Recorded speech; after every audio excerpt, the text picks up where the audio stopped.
gracious hosts, unique lodging, and tasty cuisine. New Mexico bed and breakfasts are New Mexico true. Our innkeepers are as special as New Mexico, and we're sharing their stories. Read about them and plan your trip at nmbba.org. Hey, everybody, welcome to Big Blend Radio. We love to go to New Mexico, and that's what we're doing today. We are back with Ryan Miller, who is one of the owners of Bobcat Inn in Santa Fe. Him and his wife own and run it. You can go to bobcatin.com. And of course, this is part of our second Thursday. Yes, every second Thursday, we get to talk about New Mexico with innkeepers across the land of enchantment. And today, we're getting ready for late summer and fall. Especially you want to start planning because fall, it really starts the busy season in New Mexico. And so we're going to be talking with Ryan about that. And I encourage you to go to the website for the New Mexico Bed and Breakfast Association that we do this show with, and it is nmbba.org. All the links are in the show notes, no matter where you are watching or listening from. So welcome back, Ryan. How are things going over in Santa Fe? Things are going well. Things are going well. We could send a little more rain our way, but things are going really well. Hey, we're recording this from Arkansas. We're getting plenty of rain, plenty of lightning and thunder. So, yeah. Push it a little over west here. Okay, that's what I heard. Even our friends in Louisiana we were talking with today, they said, it's a little dry. And I'm like, okay, it's a weird year, but fall is coming and it gets nice and cool. You have that dry air that we're kind of missing after being in the swamp. Yes, it's very dry here. It actually cooled down quite a bit overnight. It's been a cool day today, so that's a nice reprieve after about the last month. But we're going to get warmer again in a day or two, so this won't last long. It's a nice little treat to give us a little preview for fall. So, well, that's something interesting because what I've read is from the weather changes, and you've had a hot summer, right? And as we're in that dog days of summer right now, going into fall. Things get fickle and weird until really fall hits. So one day it could be fall and the next day it could be summer. Exactly. I've heard that hatch chili season or the green chili season happened a little early this year. Is that true? Yes, the word is that it happened early, and we're going to probably have some hot chilies this year because it's gotten so dry by the beginning of June, and the drier it is, usually the hotter the chilies are here in New Mexico. Oh, what's your favorite way to have green chilies? What's your favorite? My favorite way? I like it in dishes. I don't like to eat it separate. So when I have it, I like it in dishes, like a chili rellenos or enchiladas with chili on it. And sometimes just good old mixed, you can fry it up and put it on pretty much most things. So, the big question in New Mexico and in Santa Fe is red or green, and everybody has their choice, and it's very highly debated here in New Mexico.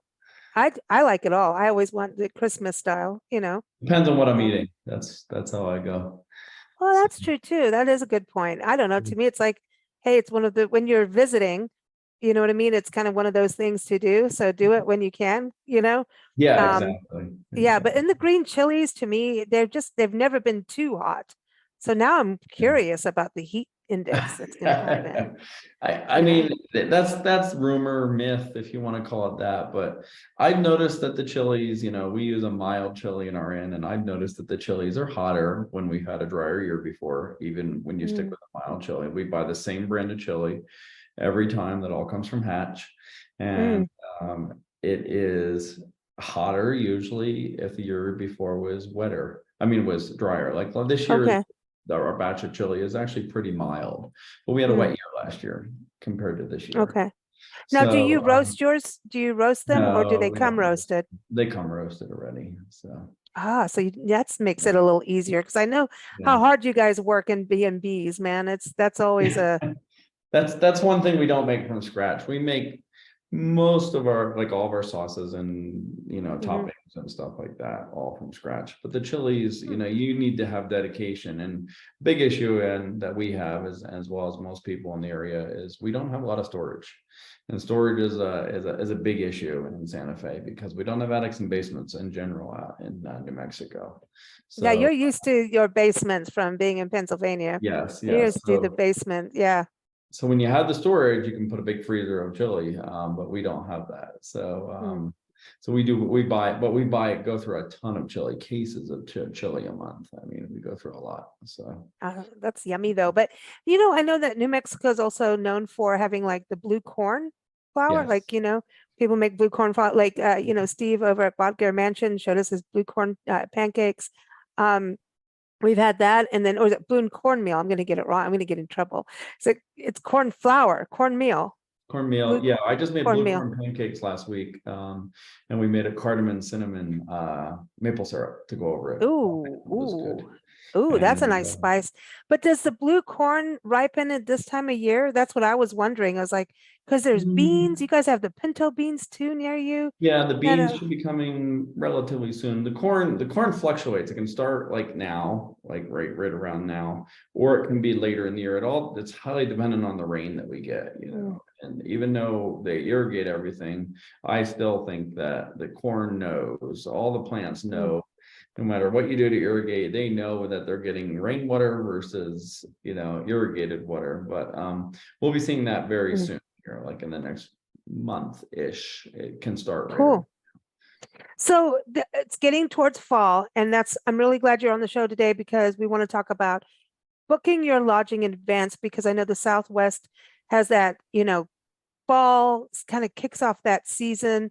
There's a summer travel, but fall kicks into the sun seekers, people going, okay. And then January, February, here comes like, oh, it's, warmer weather in, the Southwest. So I know that people should probably not wait too long to book what they want to do in the fall in New Mexico or anywhere, especially with bed and breakfast, because it's a limited amount of rooms. If they want to book in the fall, if people want to book in the fall, we definitely recommend, being booked by July. We do Oh, have spaces on the schedule, just like other places. In the last couple of years, for us, we've actually been pretty full by about the end of July for August, September, October. Just like everybody, we all have space on the schedule. If we don't have space in our schedule, we refer to other people in the B&B Association. And the nice thing about the B&B Association website is you can search an area, say Ruidosa or Albuquerque or Taos or Santa Fe. You can just go find it. You can search all the B&Bs in the association if you really want the B&B experience, which is a nicer experience than being in a big sterile hotel. It feels that way for fall, especially when you have that little crisp in the air that, like, the picture behind you, you've got a little fire going, it kind of feels there's something magical about B&Bs in the fall. I don't know how to explain it to people, but there is, and especially the fall colors. I know you come from the back east, where you've got the big major fall colors that people talk about. But for me, the Land of Enchantment has those blue skies, Yeah. right? It's almost like that's, that gold vibe of what you have with all the, the different adobe colors, like even what you have behind you too.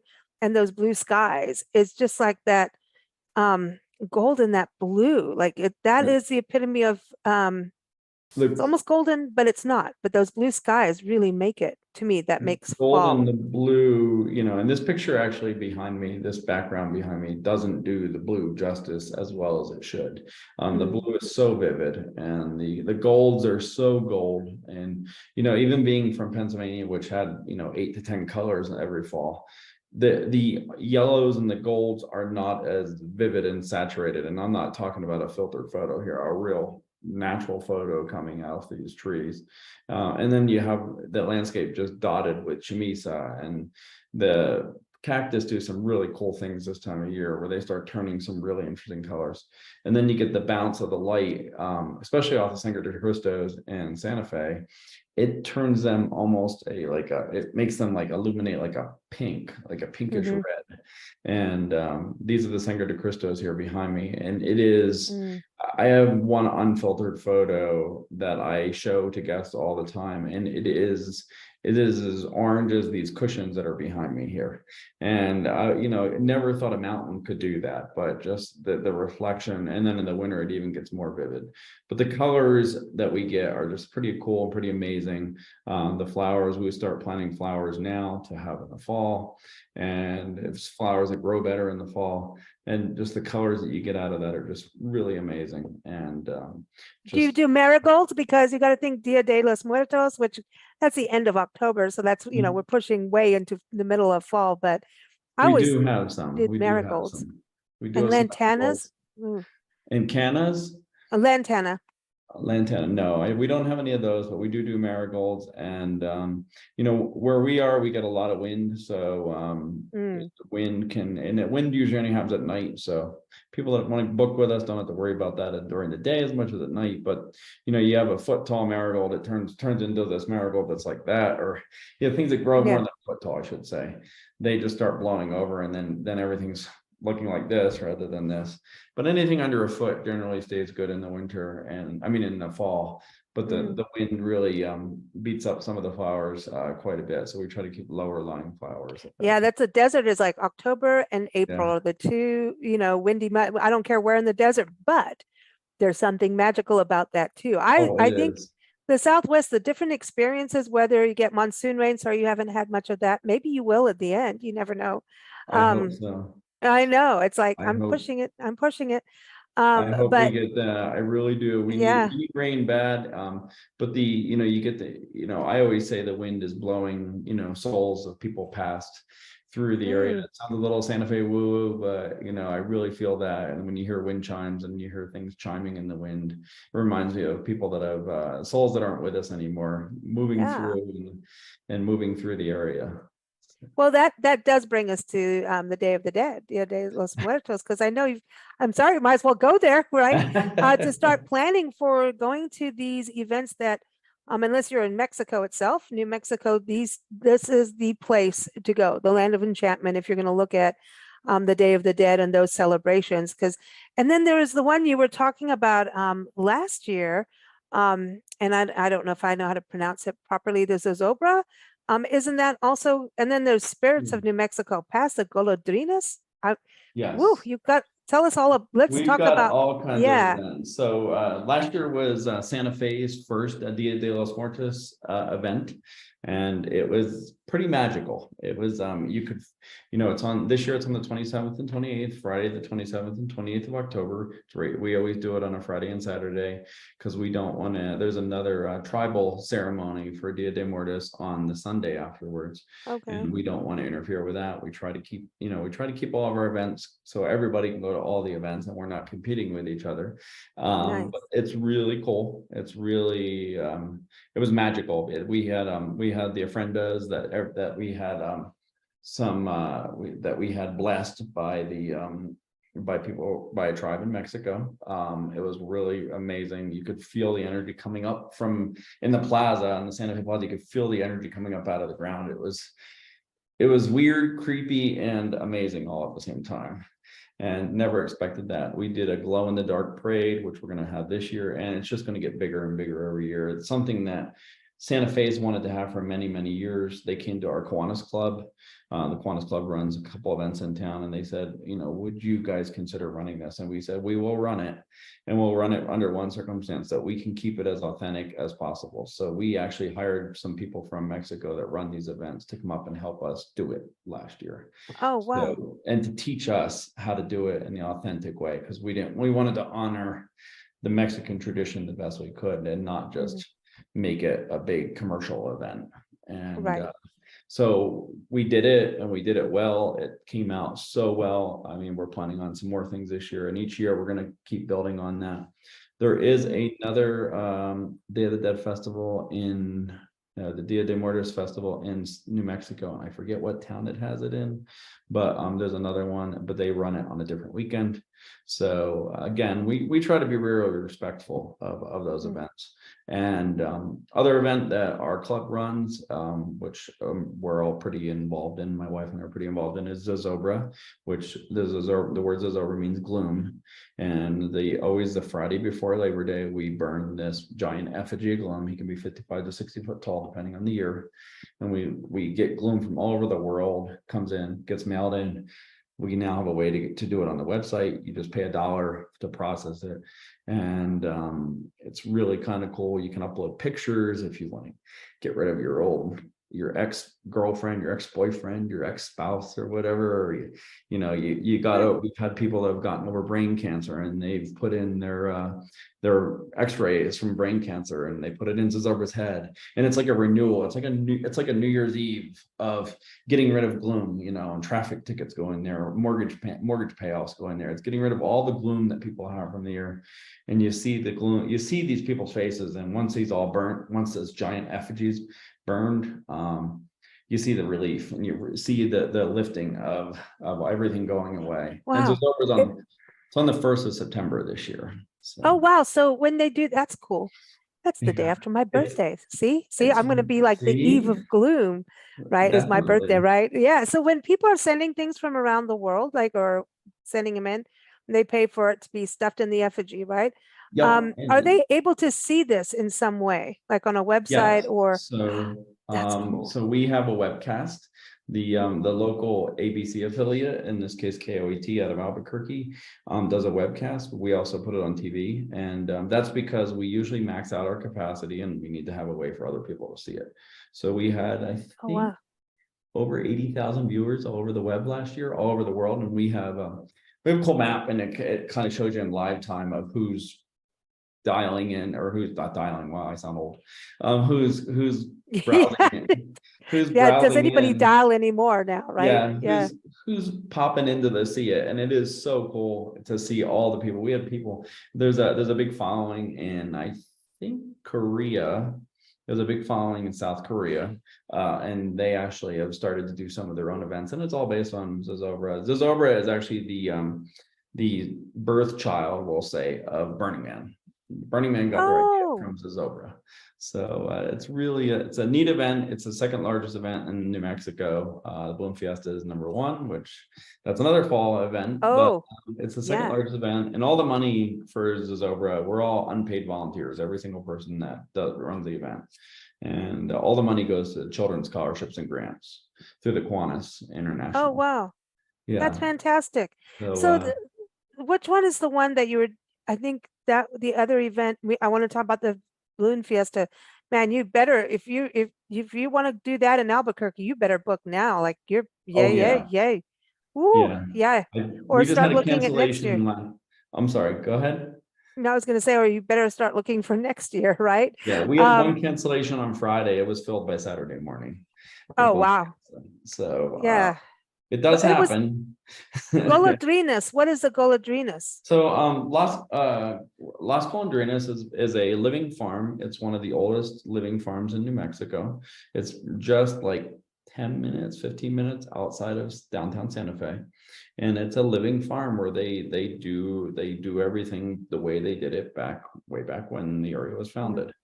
And it's really cool. They do a lot of festivals there throughout the year. They do a haunted spirits tour Oh, during cool. I'm misquoting that, I know I am, but they do like a spirits tour through this, and it's like a whole, I mean, they have a pretty large property, and they walk through the property and tell all the stories, the spirit and ghost stories that go along with Golondrinas. And it's just so cool Oh, to see and do. And then, but you can go during the day just in general to see things going on there and see how things worked going on there before.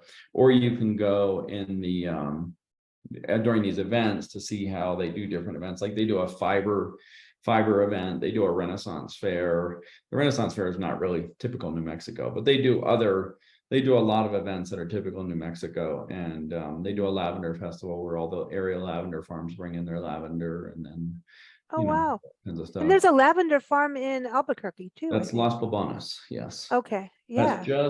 just on the southeast side of Albuquerque. We'll call it very close to the airport Yeah, of Albuquerque, and that's it's beautiful. it's Yeah, in the farm country, and that's what people don't realize yeah. about Albuquerque. And there's a B&B, the Rocking Horse, I think Yes, might be, The Red Horse Inn. that's it. Why did I say Yeah, Rocking Horse? very close by. The Las Palmas is really beautiful. That's a big lavender farm. They actually put a honeybee meditation room in there just in the last 2 years Oh, too. wow. I didn't see that. We You saw actually peacocks.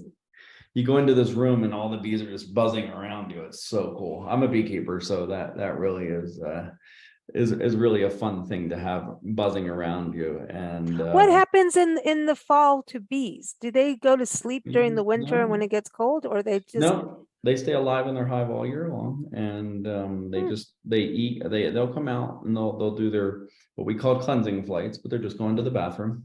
Oh, They'll okay. go to the bathroom in their hive because their hive is like their sacred place. Even if they can't get out for 3 or 4 months, they still won't go because their hive is like very clean, very pristine inside. You can almost eat off of the inside of a beehive. So Wow.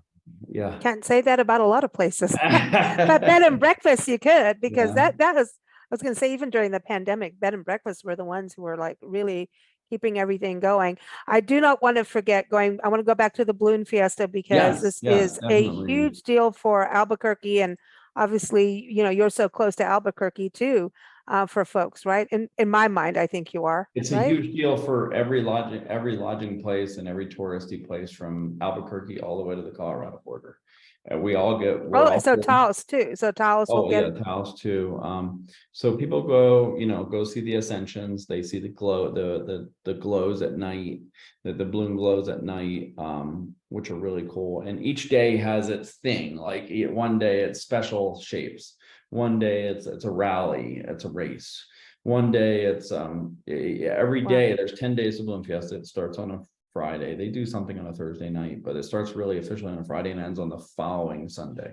So it's really a pretty cool event Yeah. to see this. And the nice thing is, like, if you're staying in Santa Fe, they have tons and tons of buses that are going there to drop you off, because if you want to get there for the 5:30 ascension, you literally have to leave at 2:30 or 3 in the morning. From even in Albuquerque, it takes longer to get from Albuquerque to the Balloon Fiesta than it does from Santa Fe to the Balloon Fiesta, or about the same time, just because of the traffic. It's the largest balloon festival in the world, and Wow. it's really, I mean, there's all kinds of events. It's people they have dinners involved, they have breakfast involved. We get a lot of guests that go there and spend a lot of time there, but by 9 a.m. everything's up in the air and there's stuff to do there. But a lot of people are like, well, I want to go and look at other things. I want to go to Las Palmas, or I want to go to, Yeah. I want to go to see some other, I This. want to go to Well, they have Santa a Fe. museum too. They have Yeah. the hot The air balloon Balloon Festival museum. Museum, I went there a couple of years ago for the first time because I just never had a chance to go there. That is really cool. The museum's got like areas dedicated to weather, and it's got areas dedicated to the progression of balloons through the years. And they got a whole amazing weather exhibit and how wind moves and stuff like that. If you're into that stuff, I like it, but I like that kind of stuff. Yeah, So, no, because it makes sense about how yeah, it goes with nature, right? And then the history yeah, of aviation started with the balloon, if you think yeah, about it. yeah. Montgolfier, but I don't know. I think it was, I don't know, but it did So, start with balloons. But so when you think what about all these ascensions are happening at that time of year and the weather, I'm also thinking like just being outside in the evenings has got to be part of the magic. And is that not a good time to stargaze too, just in the it fall? I always thought it is. was big. I mean, the stargazing is amazing in New Mexico. There are people that do stargazing tours where they take you out and they show you different areas, and they have like perfect places to see the Milky Way and perfect places to see certain constellations and planets and stuff. That's one nice thing we have at our inn is, we have very dark skies since we don't have the light pollution of downtown Santa Fe, because we're about 10 minutes outside of downtown. And so you can literally, we have somebody coming in September who is bringing about 3 telescopes, and he's going to set them up in the parking lot 2 nights in a row, because he just wants to. He's an astronomer from somewhere in southern Texas, and he just wants to enjoy the night sky and have some fun. And I think him and his wife are looking to move here. And I just talked to him today, and that's the kind of thing that happens. We have observatories that are pretty world-class observatories that people dial into. Here I go again. That people log into over the web. And they have like one observatory in Row, New Mexico, which is about 30-40 minutes south of Santa Fe, and beautiful mesa there. But they have about 50 telescopes in this observatory, and people pay to put their telescope there, and then they maintain it for them, and then they connect to it over the internet, and they can look at their telescope and see what's going on. And and Chaco's not too far from you either. Chaco's it's not that far. But that's a dark sky park too. That is an international dark sky park, and they have an observatory. That's kind of pretty. That's getting ground zero for astronomers. And getting back to the Bloom Fiesta, I just looked it up while we were talking, is October 6th through October 14th or 15th. It's always so it's now. It's like don't delay. Yeah. Delay. So, do not delay on this kind of thing. So I know we've got skies, we've got now food. We talked a little bit about chilies, but I'm going back to food because aren't there also festivals for food, wine, art? I know in October is always a big art month. I know Silver City, New Mexico has their studio tours and art walk in the downtown. And I know Becky's on the show a lot, Becky from Casitas de Gila. And she's an artist, her and her husband, and they have art. And so that's I think art is always in New Mexico, period. Is king in Santa Fe. Art is king in New Mexico. Santa Fe is the 3rd largest art market in the country, right behind New York and LA. But the Chili Festival, we have the Hatch Chili Festival. That is such a cool festival to go to, and you can get to see how they harvest the chili, how they roast it. Oh wow! If you want to be a chili aficionado, just spend a day or two in Hatch, and you're going to become a chili aficionado very quickly. And that's one really cool place to be. There's the Ruidosa Oktoberfest. That's pretty cool, where you get to get the whole German and the whole polka. The whole experience of German and polka. And one thing about polka is that a lot of the mariachi started with polka years ago, back when German settlers came to Mexico. And I thought it was you bringing it from Pennsylvania. No, that's all German too. Every time I tell people, they were like, "Oh, I'm from Pennsylvania." I said, "Well, do you do the polka?" And they look at me like I'm nuts. I'm like, "Come on, don't you know how to roll out the barrel? Come on." Well, there's a festival going on right there now, which was called Music Fest back in Pennsylvania. It's going on right now. That's an ungated 10-day festival too. And that's a pretty large music festival. There's 12 plazas, or which are just areas, and one is dedicated just to polka 24/7. Wow. That's a lot of polka. I don't think that's a lot, maybe too much for me, I think. Yeah. But in Santa Fe, a little bit here and there. In Santa Fe, we also have the Wine and Chili Festival, which is a pretty big festival here. And that's run at the Fort Marcy Park, same place we run Zozobra. And they bring chefs in from all over New Mexico, and they bring all the wineries in. And this is going to be the most concentrated place for wine and chili anywhere in the state at a given time. And that usually happens a little later in September. And then you also have the Margarita Trail, which is year round. Yes. The Margarita Trail is year round. You get your passport, you get a little passport book. It's now electronic. You can still get the paper one, but you get your little passport book and you can get it stamped. But you have to dial it up. Yeah, you got to. Sorry, I had to. Yeah, but now it's all electronic. It's on your phone. And you get it, and you somehow validate it, and depending on how many places you go, if you can make it to all those places, there's prizes that are involved, like a shirt and a cookbook. And it's cool. It's really fun because it's the whole trail. They just have this whole Margarita Trail through the whole state, and it's really cool. You can buy it at the whole state, or I thought just Santa Fe. It's mostly Santa Fe, but there are some in there from Albuquerque. From like Albuquerque north. There's places in there, and then you get and then it's kind of cool. You can get the app. You can download anywhere now. You used to have to get the book somewhere, and somehow they validate it. I'm not sure how, but And then you get prizes, and then I guess the bigger pieces you get bragging rights that you took the whole margarita trail. Oh Yeah. my gosh, that's cool. You know what? The other thing about fall and Chili's is that chocolate place that you have. Kakawa? Oh yes, that's it with a K. Kakawa. Starts with a K. Yeah. Oh my gosh. Kakawa And, is a and big, they just opened oh, they just started their new what? facility for production in Santa Fe. And now they have Oh my gosh. I 3 or love them. 4 chocolate houses in Santa Fe, and at least one in Salem, Massachusetts. That's where they started, is back in Salem, Massachusetts.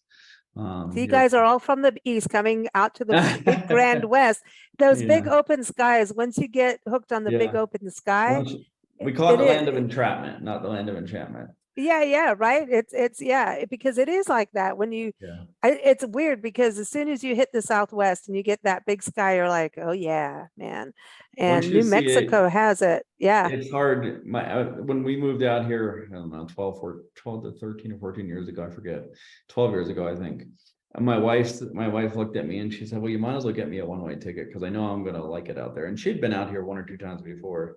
She goes, you might as well just get me the one-way ticket, leave me here. You can go pack the house up in Pennsylvania and come Oh back. wow, yeah, that's it. And don't forget to go to the Polka Festival for 24 hours. Yeah. The other No. cool festival that they ran, and they just had it a couple weeks ago, is the Roswell UFO Festival. Oh, come on, that is That's pretty cool. wild. And that's a Yeah.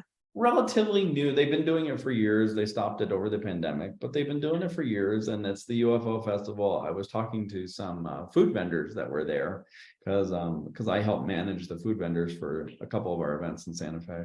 And as if I don't have enough to do, because I'm crazy. But Yeah, we understand. they told me it was a pretty wild festival. It wasn't like something you'd see in New Mexico. That's the neat thing about New Mexico, is you get these like Oktoberfest and UFO festival. Like those, you wouldn't think UFO festival, you would think, but you wouldn't think that like Oktoberfest festival would happen in New Mexico. It's kind of neat But you to have see some that. breweries. I mean, Yeah. that people didn't think you had wine, and yet some of the oldest wineries come from your state, Mm-hmm. and then Gruet, breweries, you have Gruet, breweries, right? Gruet Champagne is Hmm. based in Albuquerque, and they've got award-winning champagnes all over the world. They've won awards all over the world, and they're based right here, pretty local. So the big one. Which one did you mention? We went to Casa Rondina. It's right by Oh the yeah, lavender place, and that yep. was pretty cool. And he does more Spanish style, Mhm. and he really went into the history of New Mexico being like one of the first Is winemaking states. But it wasn't, New Mexico. It was still a territory at that time. But Mhm. but beer wise, you're talking about Oktoberfest, which actually was celebrated in September. But what about breweries in New Well, Mexico? we have a lot of breweries. Tell I me. mean, Oh, and you we've had a do? lot pop Ooh, up in the last 5 years. But one of the mainstays here in Santa Fe is Santa Fe Brewing. They've been around, I think, of at least 20, 30 years. They've been and we around. missed them? Like how, like what? Yeah, they run a great brewery. We usually have them at most of our events that we run, our club runs, because they just run a great brewery. It's a very consistent quality beer. But there's oh my gosh, there's a lot of breweries around, and now Sandia, it's called Sandia Brewery. That's down in Albuquerque. Now I'm blanking, of course, but there's a ton of breweries, and there's a lot of beer festivals in Albuquerque and Santa Fe. There's several of them where you'll get 20 or Yeah. 30 breweries that'll come and bring all their beer, and you can I, taste you them. know what? I have to go back. I did have New Mexico beer, and it was at the Sawmill Food Hall, it's a food hall No, in in Albuquerque. Albuquerque, yeah, Uh-huh. Is there's it a the food hall. Sawmill?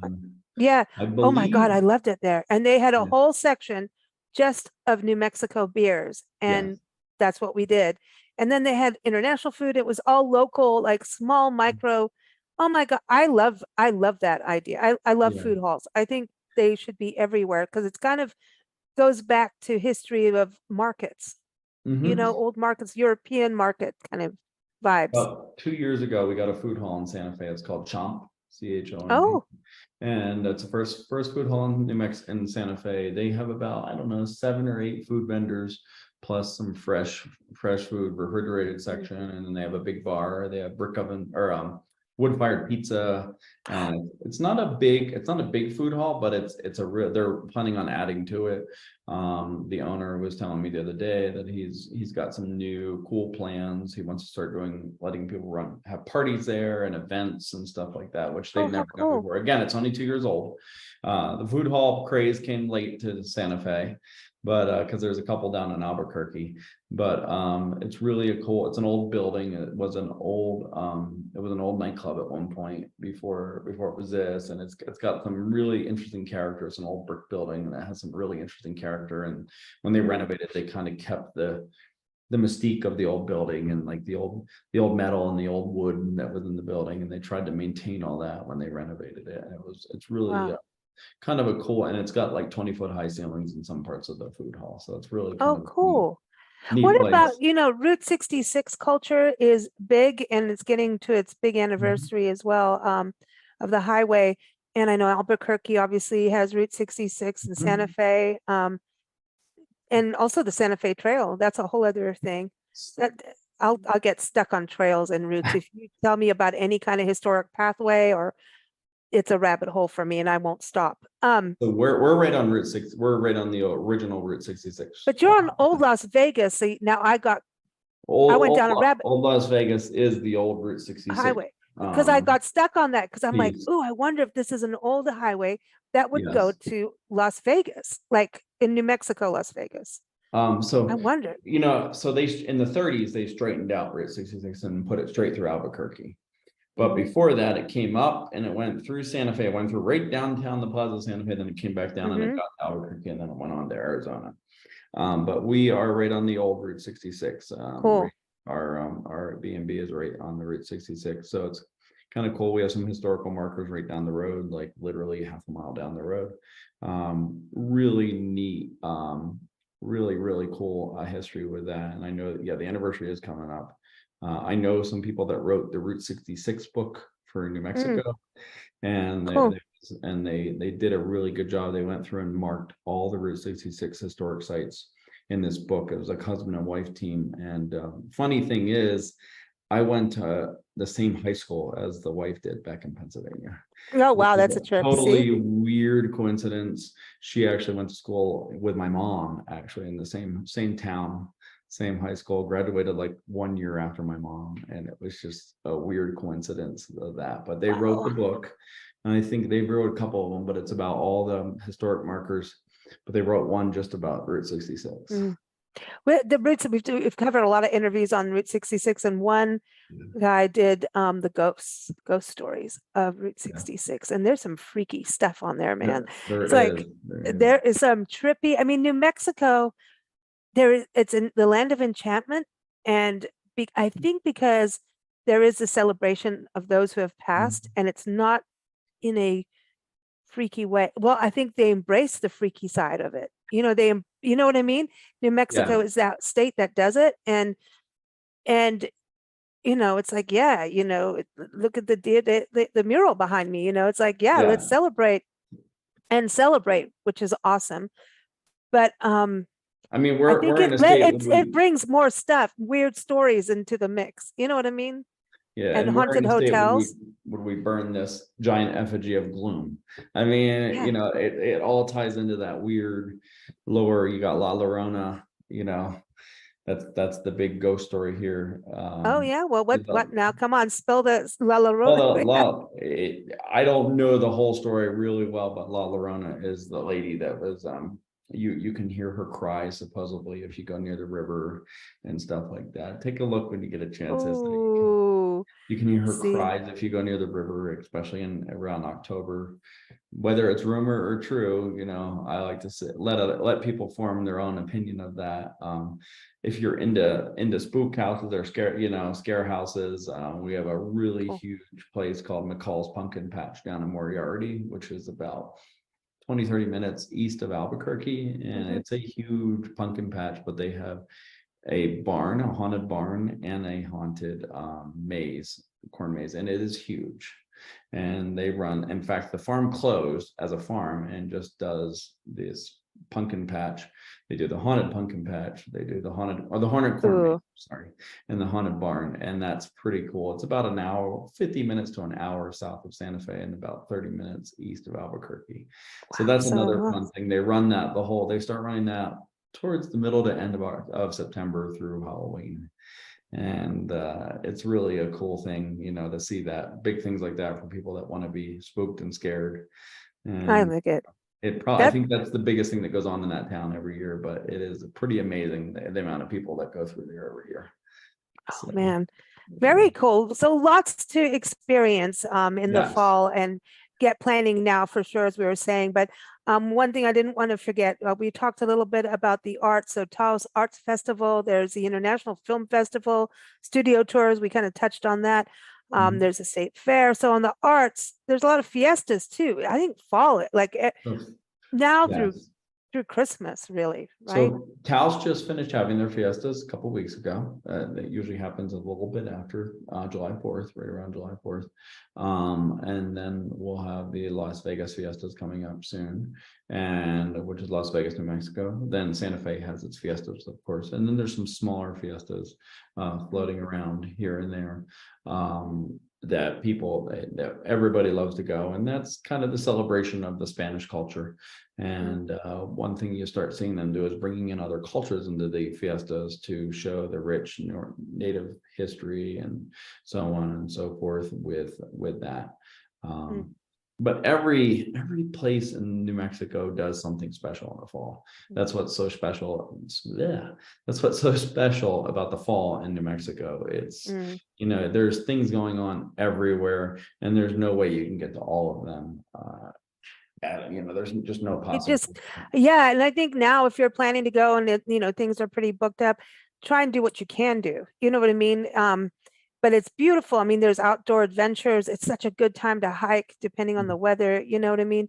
But fall, to get out and about, go for a walk downtown, go get some art, eat, drink, be merry, all Yeah. that good stuff is there. And it's, I think of Hispanic Heritage Month in September, the 2 weeks in September. It's a good time to connect with that. And then you've also got the Indigenous peoples celebration as well. So that's The feast something days, special. the Yeah. feast days, which are amazing. We just had a guest stay with us who went to the Hemes feast day, Mm, which you go to the feast day at the native, on the tribal lands, which that's the one day that all the tribes are open, that tribes open up to the work, to mhm. everybody, to the public, and they invite people for their feast days, which is really an amazing experience to go see and be part of. And most of the places, though, you're not allowed to bring a cell phone, and you got to leave your cell phone in the car. And That's that's okay. it's kind of cool to bring it back to what it was at one time. Las Yeah. Cruces runs a wine festival too in the fall. Oh, Um, yeah, that's that's right. something fun to go to. I mean, there's just tons of things to And do. there's a Southwest Printmakers Fiesta that it happens in Silver City, New Yes. Mexico. There's a lot. I mean, There's a lot, and a lot of whew, people have been moving their festivals around since the pandemic. So some that have done stuff in the spring are now moved it to the fall. Some stuff have moved to the fall, to the spring, to the winter. I mean, a lot of it people just have moved whatever it people needed to around do. Yeah, just to do what not you need. compete, not to compete. And one thing that's kind of fun in most cities in New Mexico, and Santa Fe has one, is the rodeo. The rodeos are over. That's more in the summer, but people are in the rodeo. That's always a fun thing to do. To see the traditional way they did the rodeo, and see the rodeo circuit, the professional rodeo riders. And they do also, I think they're finishing up right now, they do the barrel races, which are kind of really neat. You get the younger kids coming in, you get to see them do the barrel races at the rodeo grounds. So That's that's like hardcore, man. just fun. But it's fun. It's Mhm. not, they're not jumping off and lassoing a bull. They're it is hardcore, but it's more, it's kind of more fun Mhm. activities to watch and go Mhm. see. So there's Yeah. just, and I mean, fall, if people say there's nothing to do in New Mexico in the fall, they must not be in the right New Mexico. Yeah, right. And then there is no other New Mexico. And you do There may be another smell, Las Vegas, but not another New yeah, Mexico, that's for sure. you do But yeah, smell the chili in the air. So oh starting about man. now through October, you drive through Mm. town and you just smell the roasting chili in the air. Listen, stop it. I'm hungry. It's cruel. It is cruel. Yeah, Very excited. Everyone again, NMBB. Uh-oh.